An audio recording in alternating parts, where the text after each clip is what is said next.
Good morning. Dito tayo ngayon sa Tarker. Yung Gabon Tarker, Polaris. Meron tayo isang power dito. Ito yung sabing PYY commissioner para sa panel. Ang arrangement ngayon, meron tayo dalawang suna. Yung 1 and 2. At saka dalawang circuito ng Bell circuit o debol system. Cluster na tawagin ito.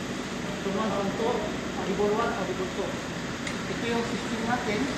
Battery, motherboard, at ito yung button para sa direction at function. Ngayon, kulang pa ito. Mayroon tayo ng blackboard dito. Tapos, mayroon tayo ng sumat dito.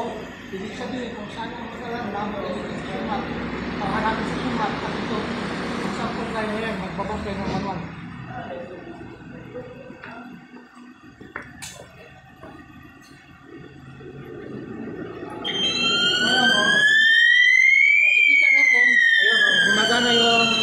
Flasher yung flasher at saka marinig natin yung sound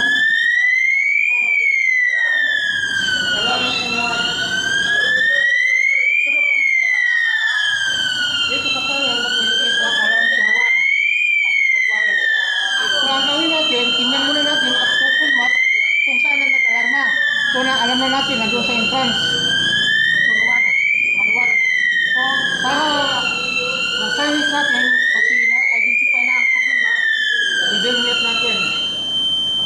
Pag bilmit natin, wala nang sound sa labas. At saka, i-panelmit natin, so wala nang tunog. So, ibalik natin ang manual. So, ayusin natin. Dito lang.